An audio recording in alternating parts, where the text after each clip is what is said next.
أعوذ بالله من الشيطان الرجيم. بسم الله الرحمن الرحيم.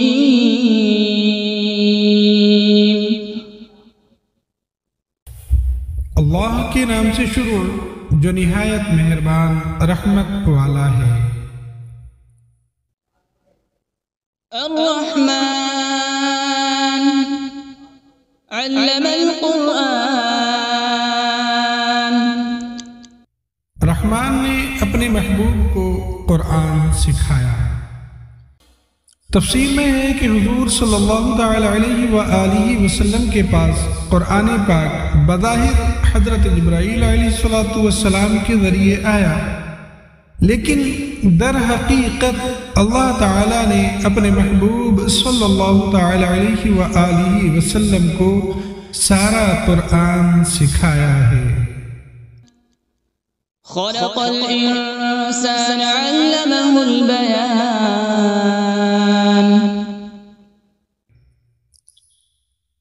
انسان کو پیدا کیا اور پھر اسے بیان سکھایا۔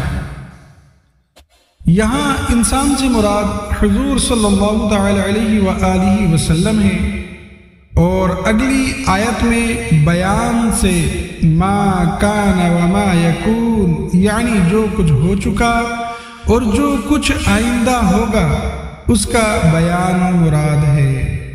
یعنی جو کچھ ہو چکا اور جو کچھ آئندہ ہونے والا ہے، اللہ پاک نے اپنے محبوب صلی اللہ تعالی علیہ وآلہ وسلم کو سارا بیان سکھایا۔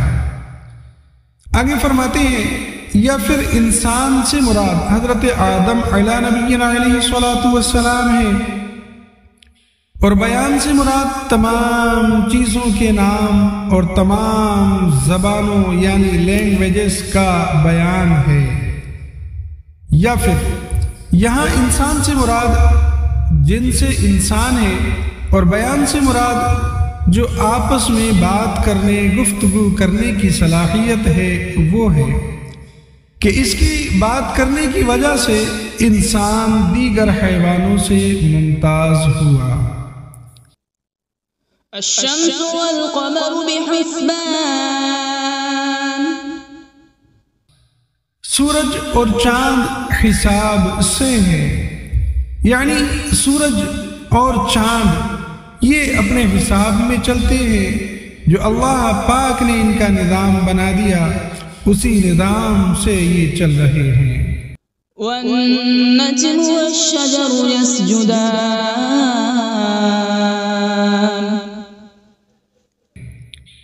اور بغیر تنے والی نباتات اور درخت سجدہ کرتے ہیں۔ تفسیر میں ہے کہ نباتات اور درخت کے سجدہ کرنے سے مراد ان کے سایوں کا سجدہ کرنا ہے، یا اس سے مراد یہ ہے کہ وہ اللہ تعالی کے حکم کے فرما بردار ہیں۔ والسماء رفعها ووضع الميزان ألا تطغوا في الميزان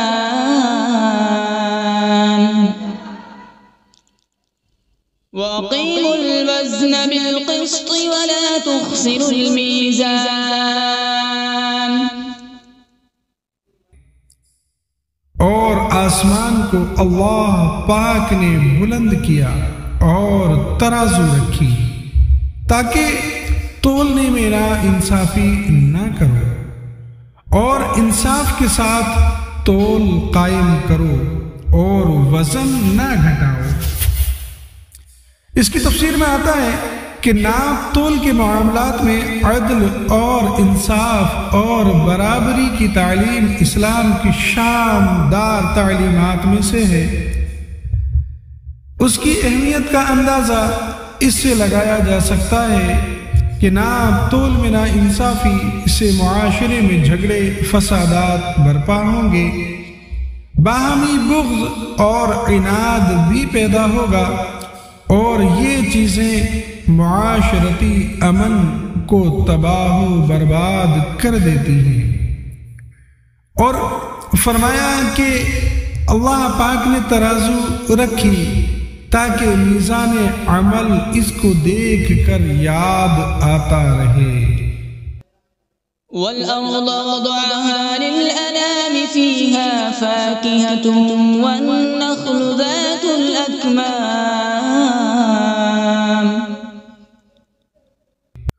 اور اس نے مخلوق کے لیے زمین رکھی، اس میں پھل، میوے اور غلاف والی کھجوریں ہیں۔ وَالْحَبُّ ذُو الْعَصْفِ وَالرَّيْحَانُ فَبِأَيِّ آلَاءِ رَبِّكُمَا تُكَذِّبَانِ، اور بھوسے والا اناج اور خوشبودار پھول ہیں۔ تو اے جنات اور انسانوں کے گروہ، تم دونوں اپنے رب کی کون کون سی نعمتوں کو جھٹلاؤ گے؟ خلق الانسان من صلصال كالفخار، اس نے انسان کو ٹھیکری جیسی بجنے والی سوکھی مٹی سے پیدا فرمایا۔ تفسیر میں ہے کہ یہاں انسان سے مراد حضرت سیدنا آدم علیہ نبینا علیہ السلام ہے، اور اس آیت میں اللہ تعالی نے آپ علیہ السلام کی پیدائش کی کیفیت کا ایک انداز بیان فرمایا۔ وَخَلَقَ الْجَانَّ مِن مَّارِجٍ مِّن نَّارٍ، اور اس نے جن کو بغیر دھوئیں والی آگ کے خالص شعلے سے پیدا کیا، یعنی ایسے آگ کے شعلے سے پیدا کیا جس میں دھواں نہیں۔ فَبِأَيِّ آلَاءِ رَبِّكُمَا تُكَذِّبَانِ،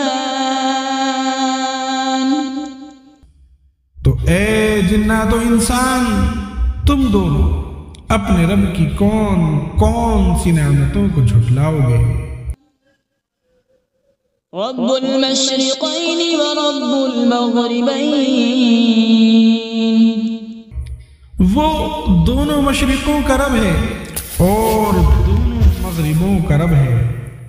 تفسیر میں آتا ہے کہ دونوں مشرق اور دونوں مغرب، یعنی دونوں پورب اور دونوں پچھم، اس سے مراد یہ ہے کہ گرمیوں میں الگ سمت سے سورج نکلتا اور الگ سمت میں سورج چھپتا ہے، اسی طرح سردیوں میں کچھ سمت الگ ہو جاتی ہے چھپنے کی اور اس کے نکلنے کی۔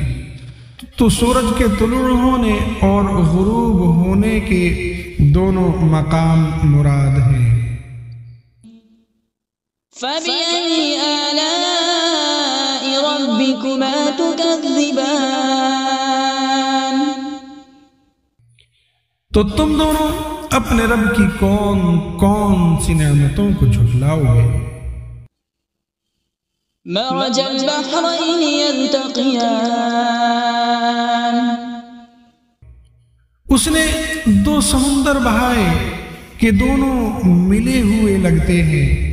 تفسیر میں ہے کہ ان سے مراد میٹھے اور کھاری دو سمندر ہیں جنہیں ایسے بہایا گیا ہے کہ دیکھنے میں ان کی سطح آپس میں ملی ہوئی لگتی ہے، یعنی بالکل ایک جیسی لگتی ہے، کیونکہ ان کے درمیان ان کے بیچ میں فاصلہ کرنے کے لیے کوئی بھی ظاہری طور پر چیز نظر نہیں آتی۔ بینہما برزخ لا یبغیان، ان کے درمیان ایک آڑ ہے کہ وہ ایک دوسرے کی طرف بڑھ نہیں سکتے۔ تفسیر میں ہے کہ اللہ تعالیٰ کی قدرت سے ان کے درمیان ایک آڑ ہے جس کی وجہ سے وہ ایک دوسرے کی طرف بڑھ نہیں سکتے، بلکہ ہر ایک اپنی حد پر رہتا ہے اور دونوں میں سے کسی کا بھی ذائقہ مزہ تبدیل نہیں ہوتا۔ فبأي آلاء ربكما تكذبان؟ تو تم دونوں اپنے رب کی کون کون سی نعمتوں کو جھٹلاؤ گے؟ يخرج منهما اللؤلؤ والمرجان فبأي آلاء ربكما تكذبان؟ ان سمندروں سے موتی اور مرجان نکلتا ہے۔ تو اے جنات و انسان، تم دونوں اپنے رب کی کون کون سی نعمتوں کو جھٹلاؤ گے؟ وَلَهُ الْجَوَارِ الْمُنشَآتُ فِي الْبَحْرِ كَالْأَعْلَامِ، اور دریا میں پہاڑوں جیسی اٹھتی ہوئی کشتیاں یہ اسی کی ہیں۔ تفسیر میں ہے کہ اس سے مراد یہ ہے کہ جن چیزوں سے وہ کشتیاں بنائی گئی وہ بھی اللہ تبارک و تعالی نے پیدا کی، اور ان چیزوں کو آپس میں جوڑنے، کشتی بنانے اور کاریگری کرنے کی عقل بھی اللہ تبارک و تعالی نے ہی پیدا کی، اور دریاؤں میں ان کشتیوں کا چلنا اور تیرنا یہ سب اللہ پاک کی قدرت سے ہے۔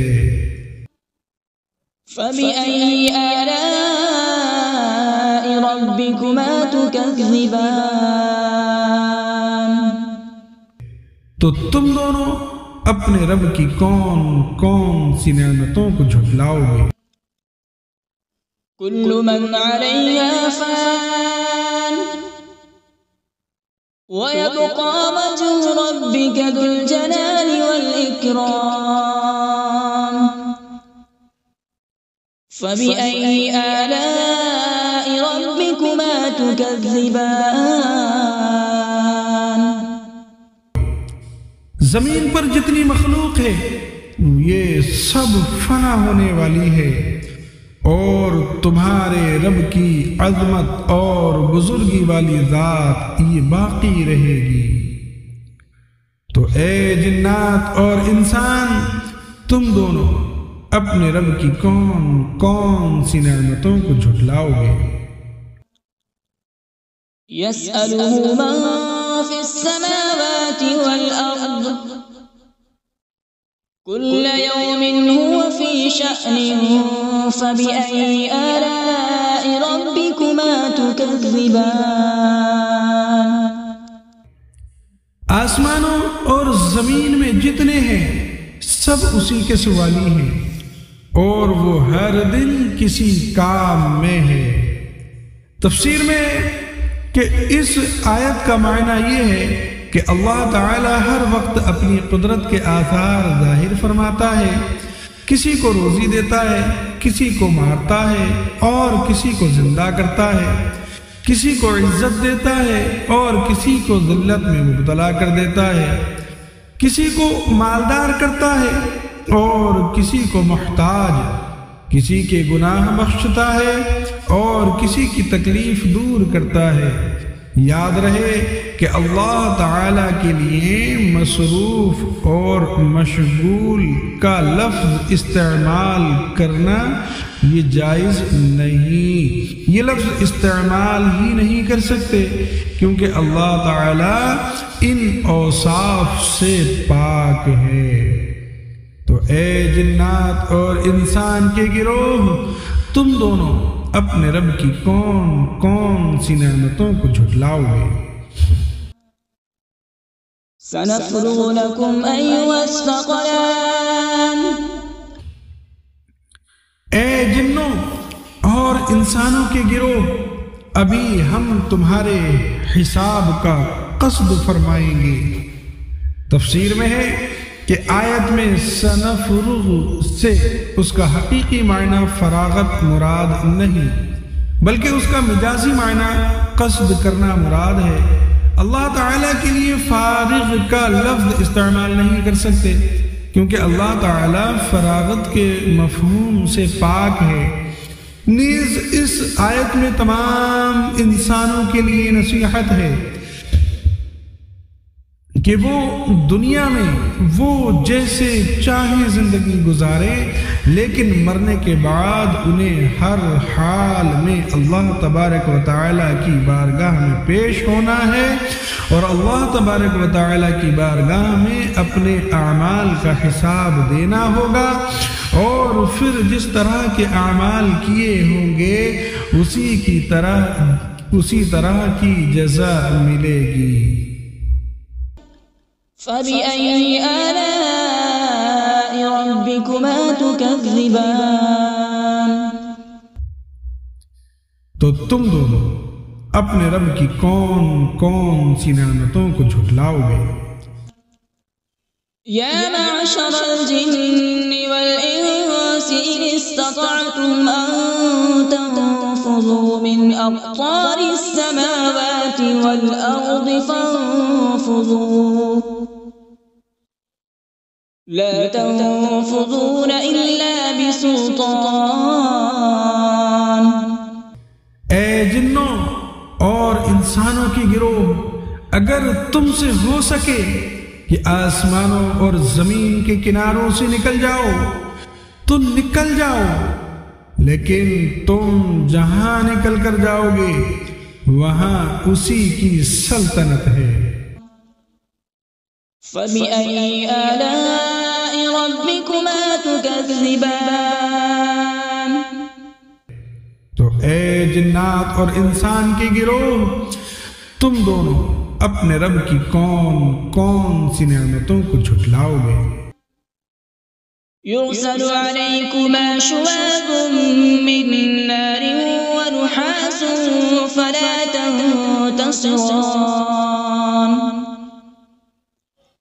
فبأي آلاء ربكما تكذبان؟ تم پر آگ کا بغیر دھوئیں والا خالص شعلہ اور بغیر شعلے والا خالص دھواں بھیجا جائے گا، تو تم ایک دوسرے کی مدد نہ کر سکو گے۔ تو اے جنات اور انسان کے گروہ، تم دونوں اپنے رب کی کون کون سی نعمتوں کو جھٹلاؤ گے؟ فإذا انشقت السماء فكانت وردة كالدهان۔ فبأي آلاء ربكما تكذبان؟ پھر جب آسمان پھٹ جائے گا تو گلاب کے پھول جیسا سرخ ہو جائے گا جیسے سرخ چمڑا۔ تو اے جنات و انسان، تم دونوں اپنے رب کی کون کون سی نعمتوں کو جھٹلاؤ گے؟ فيومئذ لا يسأل عن ذنبه إنس ولا جان۔ تو اس دن کسی آدمی اور جن سے اس کے گناہ کے متعلق نہیں پوچھا جائے گا۔ اس کی تفسیر میں ہے کہ قیامت میں جنوں اور انسانوں سے سوال ہوں گے۔ اس آیت میں جو سوال کی نفی ہے اس کی علماء نے متعدد تعویلات بیان کی ہیں، جن سے ایک یہ ہے کہ جب لوگ قبروں سے اٹھائے جائیں گے اور آسمان پھٹے گا تو اس دن فرشتے مجرموں سے دریافت نہیں کریں گے، مجرموں سے ان کے اعمال کے بارے میں نہیں پوچھیں گے، بلکہ ان کی صورتیں دیکھ کر ہی پہچان لیں گے۔ ان سے سوال دوسرے وقت میں ہوگا جبکہ لوگ حساب کے مقام پر جمع ہو جائیں گے۔ فبأي آلاء ربكما تكذبان؟ تو اے جنات و انسان، تم دونوں اپنے رب کی کون کون سی نعمتوں کو جھٹلاؤ گے؟ يعرف المجرمون بسيماهم فيؤخذ بالنواصي والأقدام۔ فبأي آلاء ربكما تكذبان؟ مجرم اپنے چہروں سے پہچانے جائیں گے تو انہیں پیشانی اور پاؤں سے پکڑا جائے گا، تو تم دونوں اپنے رب کی کون کون سی نعمتوں کو جھٹلاؤ گے؟ هذه جهنم التي يكذب بها المجرمون يطوفون بينها وبين حميم آن فبأي آلاء ربكما تكذبان۔ یہ وہ جہنم ہے جسے مجرم جھٹلاتے تھے، جہنمی جہنم اور انتہائی کھولتے ہوئے پانی میں چکر لگائیں گے، تو تم دونوں اپنے رب کی کون کون سی نعمتوں کو جھٹلاؤ گے؟ وَلِمَنْ خَافَ مَقَامَ رَبِّهِ جَنَّتَانِ، اور جو اپنے رب کے حضور کھڑے ہونے سے ڈرے اس کے لیے 2 جنتیں ہیں۔ تفسیر میں آتا ہے کہ اس آیت کا معنی یہ ہے کہ جسے دنیا میں قیامت کے دن اپنے اللہ پاک کے حضور حساب کی جگہ میں حساب کے لیے کھڑے ہونے کا ڈر ہو اور گناہ چھوڑ دے اور فرائض کی بجا آوری کرے، تو اس کے لیے آخرت میں اللہ پاک 2 جنتیں عطا فرمائے گا۔ فَبِأَيِّ آلَاءِ رَبِّكُمَا تُكَذِّبَانِ۔ تو اے جنات اور انسان کے گروہ، تم دونوں اپنے رب کی کون کون سی نعمتوں کو جھٹلاؤ گے؟ ذَوَاتَا أَفْنَانٍ فَبِأَيِّ آلَاءِ رَبِّكُمَا تُكَذِّبَانِ۔ کہ وہ شاخوں والی ہیں، تو تم دونوں اپنے رب کی کون کون سی نعمتوں کو جھٹلاؤ گے؟ فِيهِمَا عَيْنَانِ تَجْرِيَانِ فَبِأَيِّ آلَاءِ رَبِّكُمَا تُكَذِّبَانِ۔ ان میں 2 چشمے بہ رہے ہیں، تو تم دونوں اپنے رب کی کون کون سی نعمتوں کو جھٹلاؤ گے؟ فِيهِمَا مِن كُلِّ فَاكِهَةٍ زَوْجَانِ۔ ان دونوں جنتوں میں ہر پھل کی 2 قسمیں ہیں۔ تفسیر میں ہے کہ 2 قسموں سے مراد یہ ہے کہ بعض وہ پھل ہیں جو دنیا میں دیکھے گئے اور بعض وہ عجیب و غریب پھل ہیں جو اس سے پہلے نہ کبھی کسی نے دیکھے، یا اس سے مراد یہ ہے کہ بعض پھل خشک ہیں اور بعض پھل تر ہیں، یا پھر فرمایا کہ اس سے مراد یہ ہے کہ بعض پھل خالص میٹھے اور بعض ترشی کی طرف مائل ہیں۔ فَبِأَيِّ آلَاءِ رَبِّكُمَا تُكَذِّبَانِ۔ تو تم دونوں اپنے رب کی کون کون سی نعمتوں کو جھٹلاؤ گے؟ متكئين على فرش بطائنها من استبرق وجنى الجنتين دان فبأي آلاء ربكما تكذبان۔ جنتی ایسے بچھونوں پر تکیہ لگائے ہوئے ہوں گے جن کے اندرونی حصے موٹے ریشم کے ہیں، اور دونوں جنتوں کے پھل جھکے ہوئے ہوں گے۔ تفسیر میں ہے کہ یعنی ان دونوں جنتوں کا پھل اتنا قریب ہوگا کہ کھڑا بیٹھا اور لیٹا ہر شخص اسے چن لے گا، جبکہ دنیا کے پھلوں میں یہ خاصیت نہیں ہوتی۔ تو تم دونوں اپنے رب کی کون کون سی نعمتوں کو جھٹلاؤ گے؟ فِيهِنَّ قَاصِرَاتُ الطَّرْفِ لَمْ يَطْمِثْهُنَّ إِنسٌ قبلهم ولا جان ان جنتوں میں وہ عورتیں ہیں کہ شوہر کے سوا کسی کو آنکھ اٹھا کر نہیں دیکھتی، جنہیں ان کے شوہروں سے پہلے نہ کسی آدمی نے چھوا اور نہ کسی جن نے۔ اس کی تفسیر میں ہے کہ تقوی اور شرم و حیا عورت کا بہت بڑا کمال اور جنتی عورتوں کا عظیم وصف ہے۔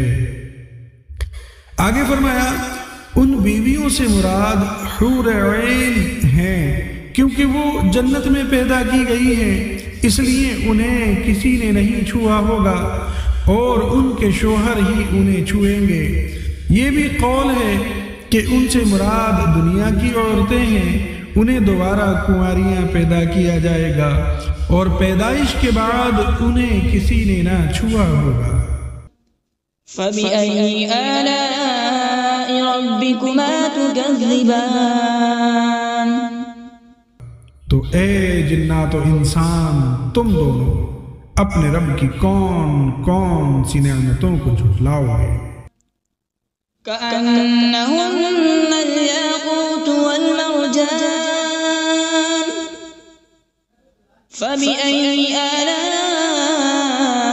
ربكما تكذبان گویا وہ لعل اور مرجان موتی ہیں۔ تو اے جنات و انسانوں کے گروہ، تم دونوں اپنے رب کی کون کون سی نعمتوں کو جھٹلاؤ گے؟ هل جزاء الإحسان إلا الإحسان فبأي آلاء ربكما تكذبان نیکی کا بدلہ نیکی ہے، تو اے جنات و انسان تم دونوں اپنے رب کی کون کون سی نعمتوں کو جھٹلاؤ گے؟ ومن دونهما جنتان اور ان کے علاوہ دو جنتیں اور ہیں۔ تفسیر میں ہے یعنی جن دو جنتوں کا ذکر اوپر گزرا ان کے علاوہ دو جنتیں اور بھی ہیں، مگر یہ دونوں ان پہلی جنتوں سے مرتبے اور مقام اور فضیلت میں کم ہیں۔ فبأي آلاء ربكما تكذبان تو اے جنات و انسان تم دونوں اپنے رب کی کون کون سی نعمتوں کو جھٹلاؤ گے؟ مدہامتان وہ دونوں جنتیں نہایت سبز درختوں کی وجہ سے سیاہی کی جھلک دے رہی ہیں۔ یہ تفسیر میں ہے کہ سبز رنگ انتہائی خوشنما رنگ اور آنکھوں کے لیے بہت مفید ہے۔ حدیث پاک میں ہے کہ سبز رنگ کی طرف دیکھنے سے بصارت میں اضافہ ہوتا ہے۔ فبأي آلاء ربكما تكذبان تو تم دونوں اپنے رب کی کون کون سی نعمتوں کو جھٹلاؤ گے؟ فيهما عينان نضاختان فبأي آلاء ربكما تكذبان ان میں دو چھلکتے ہوئے چشمے ہیں، تو تم دونوں اپنے رب کی کون کون سی نعمتوں کو جھٹلاؤ گے؟ فيهما فاكهة ونخل ورمان فبأي آلاء ربكما تكذبان ان جنتوں میں میوے اور کھجوریں اور انار ہیں، تو اے جنات و انسان کے گروہ تم دونوں اپنے رب کی کون کون سی نعمتوں کو جھٹلاؤ گے؟ فيهن خيرات حسان ان میں اچھے اخلاق والی حسین شکل والی عورتیں ہیں۔ تفسیر میں ہے کہ جنت میں اچھی عادت اور اخلاق والی اور حسین و جمیل عورتیں ہیں۔ یہاں اخلاقی اچھائی کو اللہ تعالیٰ نے پہلے ذکر کیا۔ اس سے معلوم ہوا کہ اچھی عادت اچھی صورت سے افضل ہے، لہذا نکاح کے لیے کسی عورت کا رشتہ دیکھتے وقت اس کے حسن و جمال کے مقابلے میں اس کی اچھی سیرت، اس کے اچھے کردار، اس کی دینداری اور اس کی اچھی عادات کو ترجیح دینا چاہیے۔ فَبِأَيِّ آلَاءِ رَبِّكُمَا تُكَذِّبَانِ، تو تم دونوں اپنے رب کی کون کون سی نعمتوں کو جھٹلاؤ گے؟ حور مقصورات فی الخیام، فَبِأَيِّ آلَاءِ رَبِّكُمَا تُكَذِّبَانِ، خیموں میں پردہ نشین حوریں ہیں، تو تم دونوں اپنے رب کی کون کون سی نعمتوں کو جھٹلاؤ گے؟ لم يطمثهن انس قبلهم ولا جان، ان کے شوہروں سے پہلے انہیں نہ کسی آدمی نے چھوا اور نہ کسی جن نے۔ تفسیر میں ہے یعنی جیسے ان سابقہ دو جنتوں کی حوریں اپنے جنتی شوہروں کے علاوہ جن اور انسانوں کے چھونے سے محفوظ تھیں، ایسے ہی اب مذکورہ دونوں جنتوں کی بھی حوریں انسان اور جنات کے چھونے سے محفوظ ہیں۔ فَبِأَيِّ آلَاءِ رَبِّكُمَا تُكَذِّبَانِ، تو تم دونوں اپنے رب کی کون کون سی نعمتوں کو جھٹلاؤ گے؟ متكئين على رفرف خضر وعبقري حسان، جنتی سبز قالینوں اور انتہائی خوبصورت بچھونوں پر تکیہ لگائے ہوئے ہوں گے۔ تفسیر میں آتا ہے کہ اللہ تعالیٰ کے حضور کھڑے ہونے سے ڈرنے والوں کو جو دو جنتیں عطا ہوں گی، ان کے جنتی بچھونوں کا ظاہری حال بیان نہیں کیا گیا، کیونکہ ان کے بچھونوں کی شان بہت بلند ہے اور ان کا ظاہری حال عقل اور فہم کے ادراک سے باہر ہے، یعنی یہ سمجھ سے باہر ہے، جبکہ دوسری دو جنتوں میں اہل جنت کو عطا ہونے والے بچھونوں کا ظاہری حال یہاں بیان کر دیا گیا۔ وہ سبز اور منقش ہوں گے، اس سے ان بچھونوں میں فرق صاف ظاہر ہو رہا ہے۔ فَبِأَيِّ آلَاءِ رَبِّكُمَا تُكَذِّبَانِ، تو تم دونوں اپنے رب کی کون کون سی نعمتوں کو جھٹلاؤ گے؟ تبارک اسم ربک ذی الجلال والإکرام، تمہارے رب کا نام بڑی برکت والا ہے جو عظمت اور بزرگی والا ہے۔ ان الفاظ یا ذی الجلال والاکرام کو اپنی عادت میں شامل کرنا چاہیے کہ اس سے دعا جلد قبول ہوتی ہے۔ صلو علی الحبیب صلی اللہ تعالی علی محمد صلی اللہ تعالی علیہ وآلہ وسلم۔